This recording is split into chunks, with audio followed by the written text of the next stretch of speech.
welcome to Indus News. Live from Islamabad, I'm AL-SHABAAB, and these are the headlines.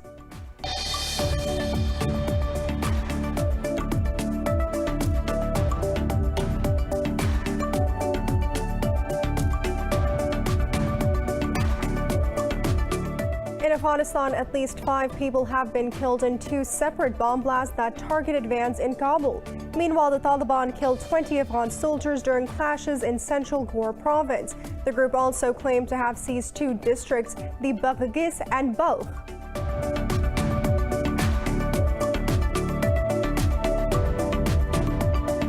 Saudi Arabia has barred foreign visitors from performing this year's Hajj due to the COVID-19 pandemic. Saudi officials say the annual pilgrimage that begins mid-July will be limited to no more than 60,000 people. Meanwhile, global infections have surpassed 175 million, with over 3.7 million deaths, including 21,633 in Pakistan.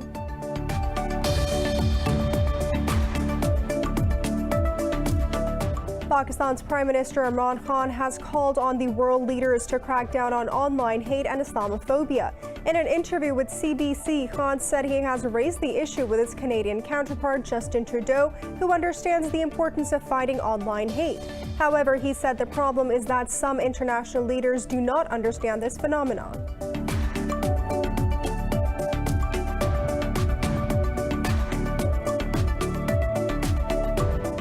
Russia's President Vladimir Putin says Washington's relations with Moscow have deteriorated to the lowest in years. In an interview, Putin praised Donald Trump as an extraordinary and talented individual and called President Joe Biden radically different.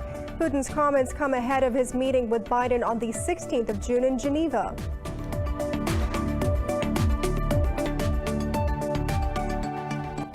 For more news and details, stay tuned. We'll be right back after a short break.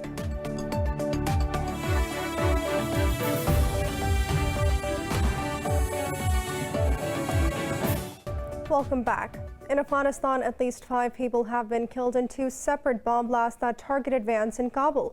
According to the Interior Ministry, casualties may rise.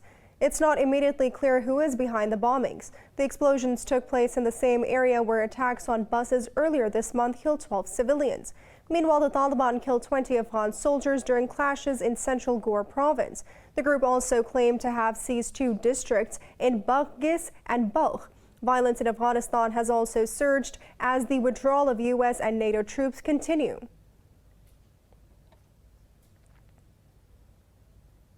The United States says international diplomatic presence in Kabul requires a functioning and secure airport.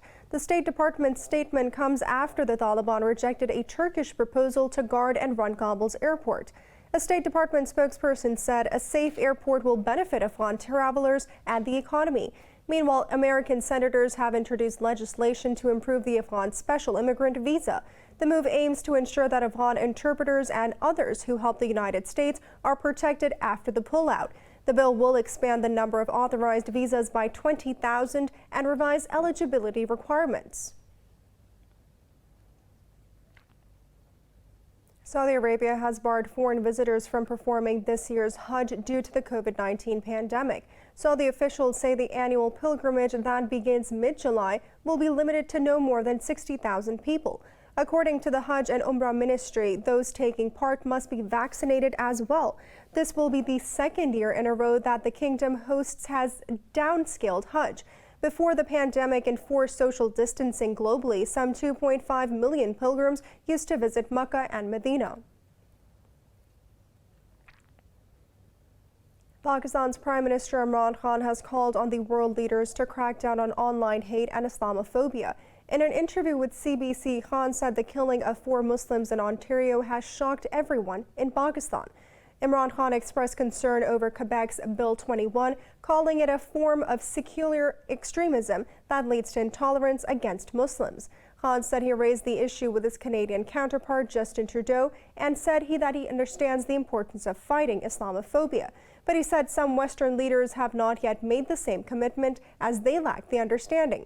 Khan said the recent pattern of domestic terror in Western countries demands strict action against online radicalization. Russia's President Vladimir Putin says Washington's relations with Moscow have deteriorated to the lowest in years. In an interview, Putin praised Donald Trump as an extraordinary and talented individual and called President Joe Biden radically different. Putin said that he expects Biden to be less impulsive than Trump in his decisions. Putin also said he was not worried about Biden's words about him when asked about the U.S. president's killer comment. The Russian president said Biden's comment was a part of macho behavior common in Hollywood and U.S. politics, but uncommon in Russia. Putin's comments come ahead of his meeting with Biden on the 16th of June in Geneva.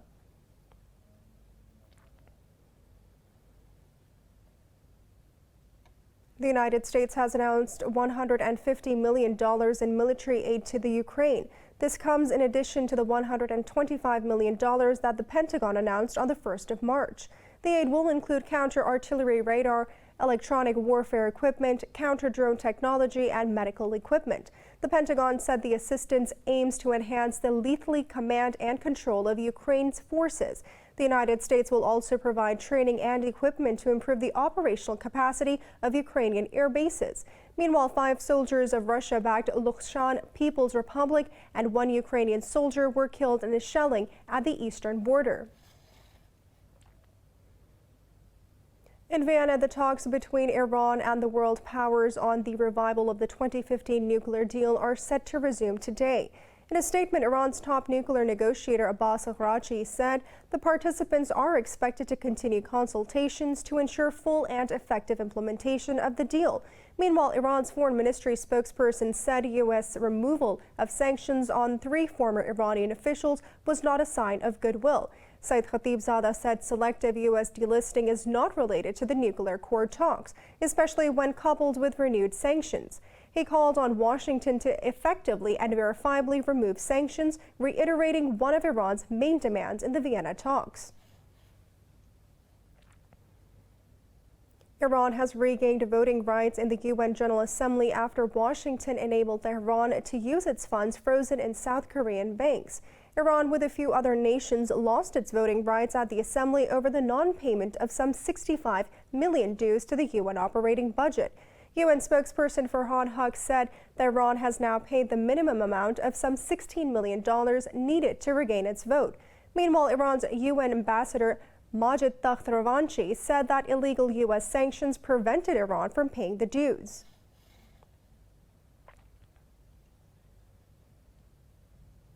In India, the daily death toll from COVID-19 has crossed 4,000 once again, with more than 84,000 infections overnight. Globally, the number of coronavirus cases has surpassed 175 million, with over 3.7 million deaths. More in this report. U.S. officials have warned that dangerous COVID-19 variants could remove gains against the pandemic. This comes as the U.S. Food and Drug Agency said Johnson & Johnson must throw away millions of its vaccine doses manufactured at a problem-plagued factory, while Brazilian health authorities are mulling an extension in the expiry date of a batch of 3 million the Johnson & Johnson jabs. In Venezuela, mismanagement at vaccination centers has upset citizens, forced to wait for hours in long queues. This is really unfair. They are combining breakfast and lunch because a lot of people are coming since 1 in the morning and it could be till 11 a.m. and we are still here. We don't even know if they are going to give us the vaccine. With the lack of the food each day, we don't know if we'll just faint. There's also no assurance that all the people here are even going to get vaccinated. Over in Europe, Russia reported the highest number of daily coronavirus infections since late February, while new data shows that coronavirus cases in England are rising at their fastest rate since the winter wave.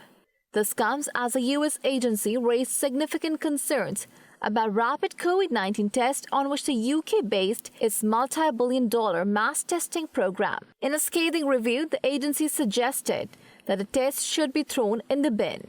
Meanwhile, Europe's drug regulator has identified another very rare blood condition as a potential side effect of AstraZeneca's vaccine. The agency said it is looking into cases of heart inflammation after inoculation with all coronavirus shots. Pakistan has recorded 57 new deaths from COVID-19 in the past 24 hours. The health ministry says the tally of fatalities has surged to 21,633. The ministry has recorded nearly 1,200 new infections overnight. It said the total number of infections is approaching 940,000, with over 875,000 recoveries. There are over 42,000 active cases in the country at present. Over 2,700 of them are in critical condition.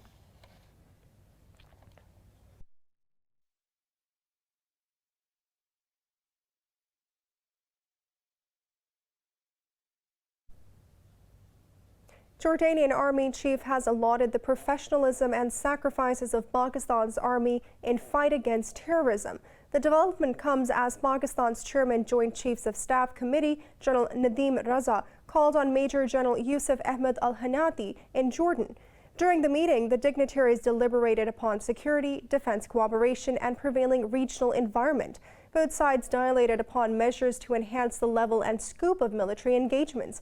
General Nadeem Raza awarded Jordan's highest military award, the Order of Military Merit of the first grade, on behalf of Jordan's president. Earlier, upon arrival, he was presented the Guard of Honor by a contingent of Jordanian Air Force. Pakistan's Army Chief General Qamar Javed Bajwa has visited SIALKOT and KOTLI. He attended the closing session of the Corps level war game in SIALKOT. The military's media wing says General Bajwa was briefed on planning parameters and conduct modalities of the exercises. He also visited the troops undergoing field training near KOTLI at the end of the field exercise, Tashkhir-e-Jabal. According to the ISPR, the Army Chief appreciated the hard work, high morale, and professionalism of the troops. Bajwa said futuristic training corresponding to evolving threats is essential for operational readiness.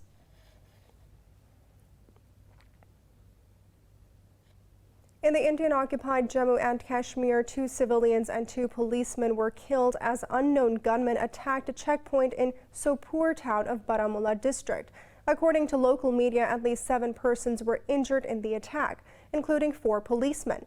Officials said the injured have been shifted to a local hospital. Reportedly, the unknown attackers opened fire on a joint patrol of forces in Arampura area in the town.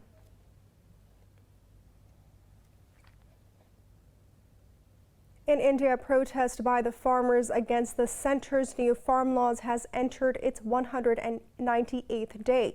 To intensify the agitation, the farmers have announced a sit-in at the governor houses across the country on the 26th of June. A farmers' union leader said they will celebrate Save Agriculture, Save Democracy Day. The union leaders say they will display black flags and send memorandums to President Ram Nath Kovind. The farm leaders said the Modi government has also imposed an undeclared emergency in the country.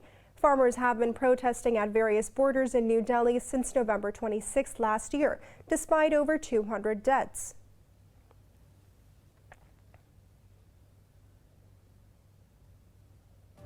It's now time for a short break. Stay with us.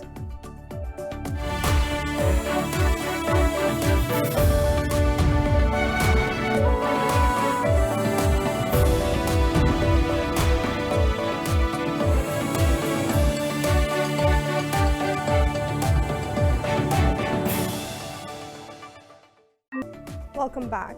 Hamas has criticized U.S. Representative ILHAN Omar for comparing the United States and Israel to Hamas and the Taliban. During a congressional hearing, Omar mentioned unthinkable atrocities committed by all these actors. In a statement, Hamas spokesperson Bassem Naim accused the Congresswoman of equating the victim with the executioner. Naim argued that the U.S. is the aggressor in Afghanistan, while Israel is the occupier of Palestinian land.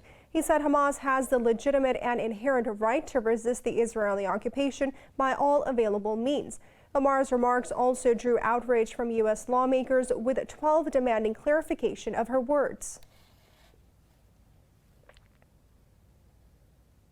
Egypt's President Abdel Fattah al-Sisi has appreciated ties with Saudi Arabia. In a tweet, al-Sisi said he discussed the ways to boost bilateral ties with Saudi Crown Prince Mohammed bin Salman. Both leaders met in Egypt's Sharm el-Sheikh resort city. Al-Sisi said they shared a vision on regional and international issues of common concern.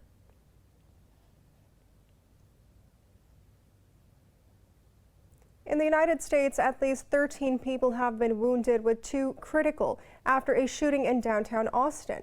The gunfire took place in an area filled with bars and restaurants. Police said that the street has been barricaded to keep vehicles out. They said that the motive behind the attack is unclear and the shooter is still at large. North Korea's leader Kim Jong-un has called for increasing its military power in the Korean peninsula. In a Central Military Commission meeting, Kim Jong-un said a high alert posture is required in the changing dynamics of the peninsula. State media reported that Kim also addressed the shuffling in the organizational structure of the North Korean army. Kim said it was a vital task for North Korea to make a fresh turn in the overall work of the country's national defense. The plenary meeting of North Korea's ruling party's Central Committee is planned for later in June.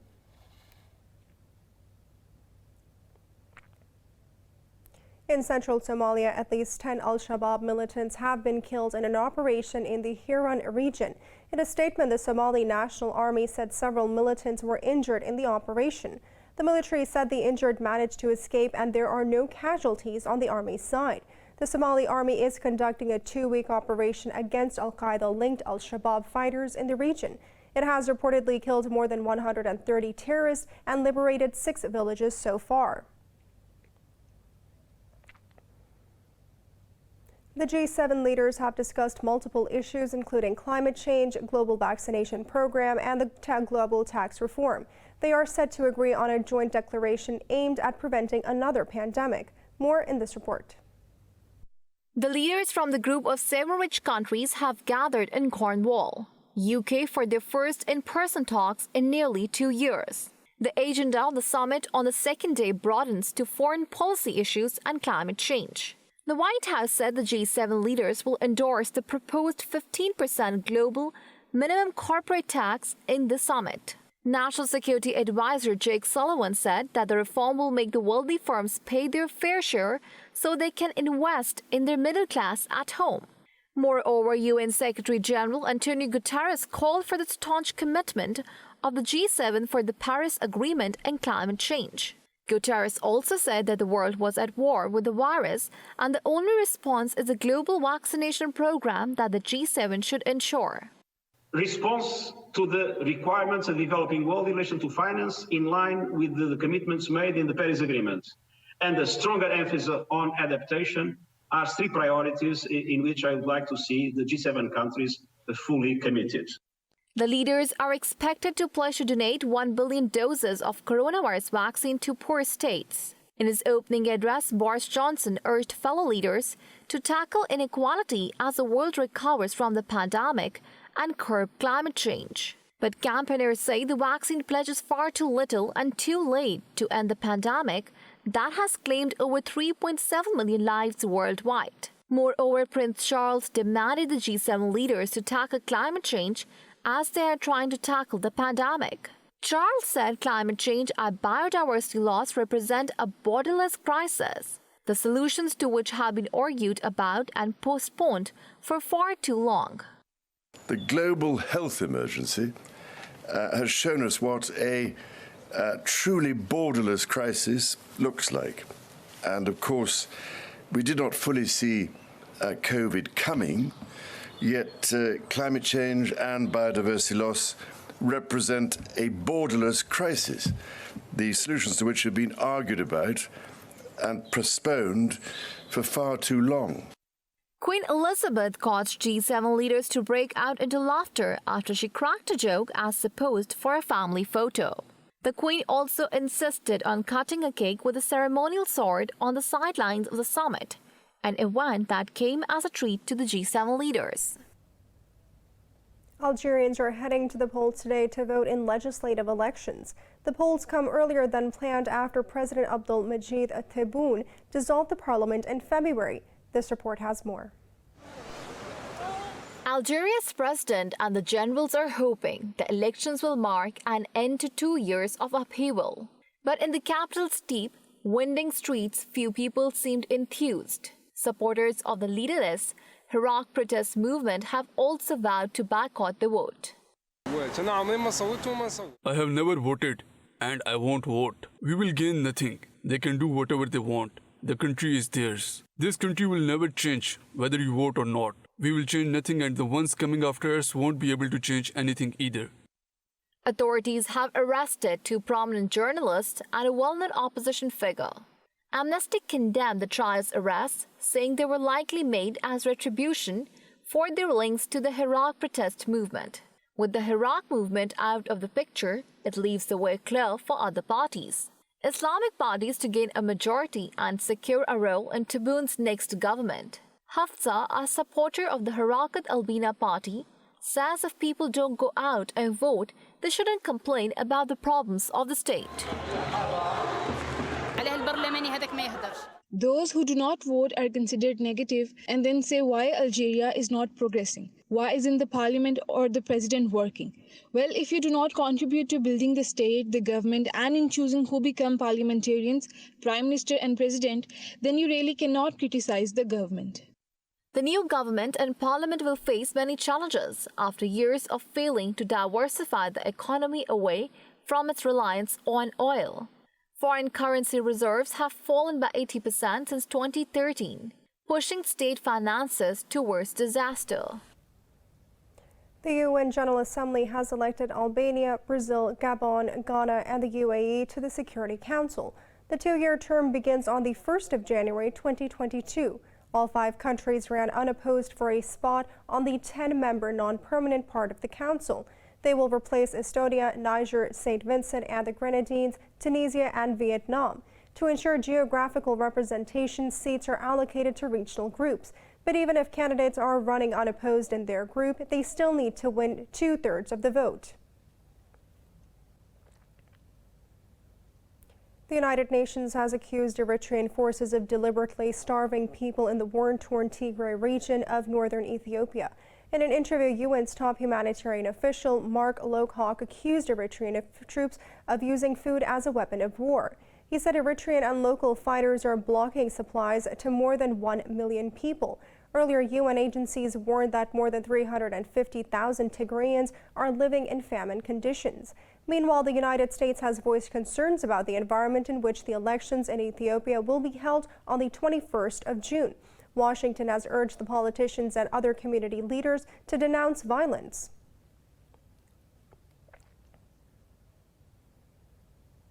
Spanish women are protesting in the wake of rising male violence across the country. Women dressed in black clothes lit candles in a demonstration against femicides. Protesters expressed immense rage, helplessness, and a desire to change things. Earlier, rescuers found the body of one of the girls missing in the Canary Islands, fueling the agitation. Their father, the main suspect in the disappearance of the 6- and 1-year-old, is missing too now. In Spain, almost 1,100 women have been killed by partners or ex-partners since 2003. The left-wing government has put women's rights at the top of its agenda and sought to combat prevailing attitudes.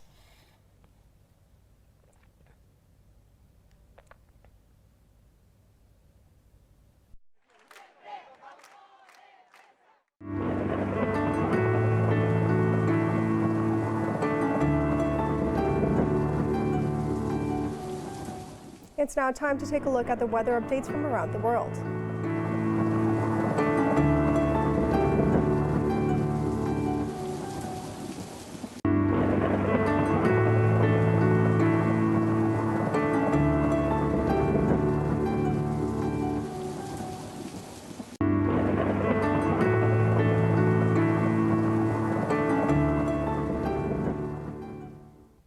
For the latest news updates, you can follow us on our social media at indus.news.